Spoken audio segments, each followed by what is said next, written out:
Hey all, it's been a minute, but as you can see, right, the things are chugging along. Um, so the engine is out, and actually, if planned carefully, that's a pretty straightforward process. You can do it alone. I mean, if I could, you can do it too. It's actually pretty simple.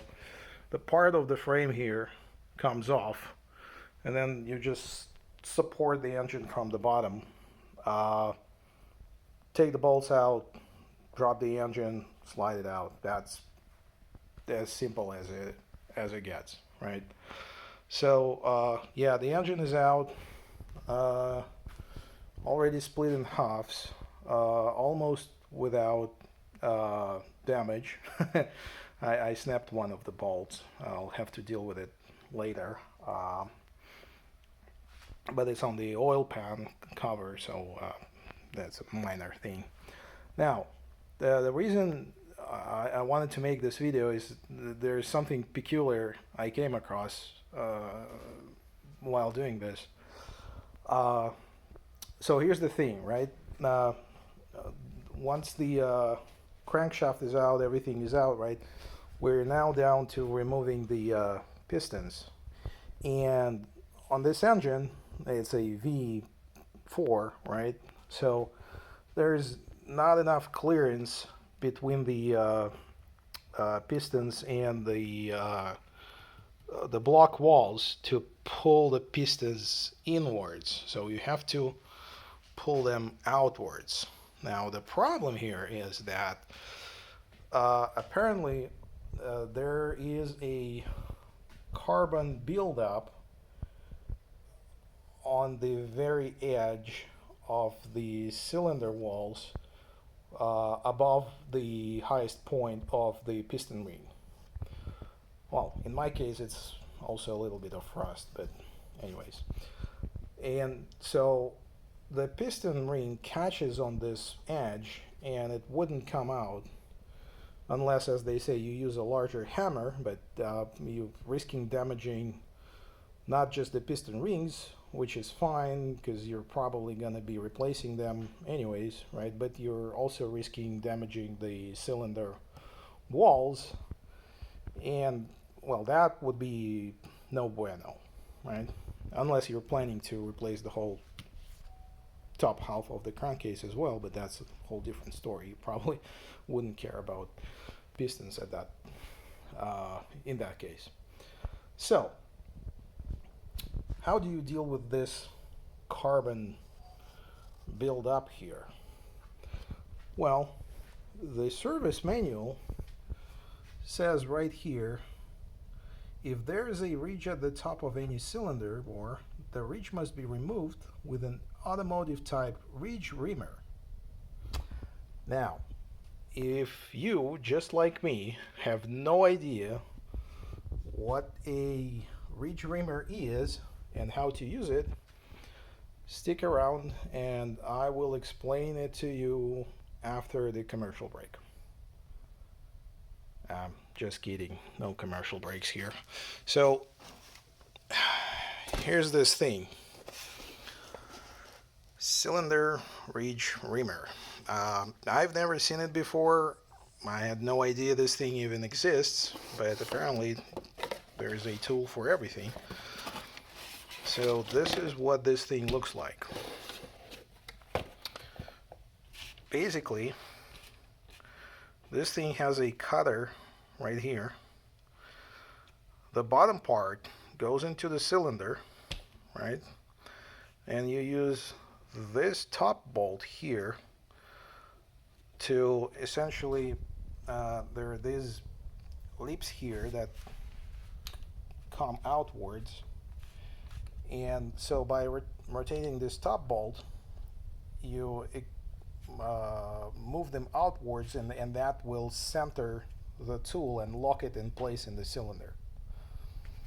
Now, once that's done, and you want to have this cutter below the very ridge you want to remove. Now, once that's done, use these two bolts to unlock this plate, and then you move it outwards just enough so it touches the cutter, touches the cylinder wall.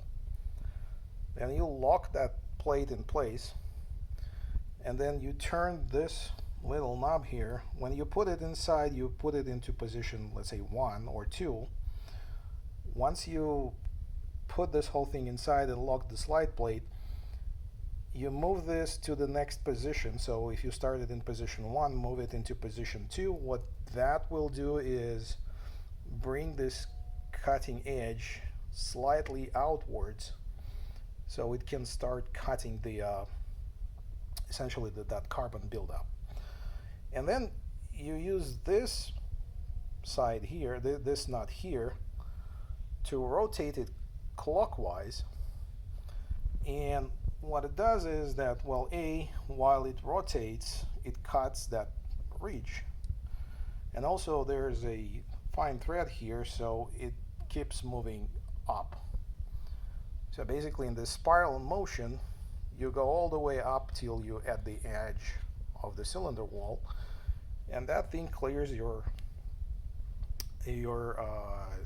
cylinder wall. That cuts your the reach, right? So, great tool. There's one little problem I have with it. This is the only one I was able to find in the like 20 miles radius for a loan. And the problem is that, well, you probably guessed it, right? It's a little bit too big for these cylinders, so it wouldn't go inside. It's about 75 millimeters in diameter, or like 3 inches for the local guys here.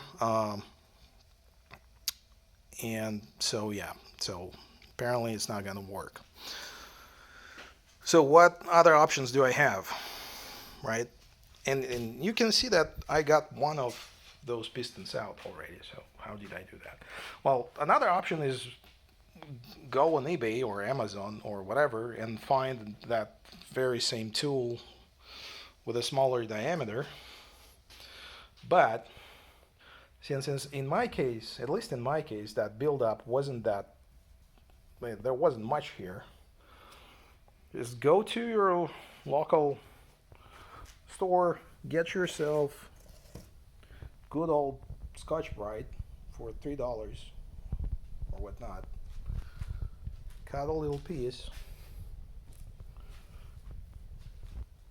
and just go to town with it, right?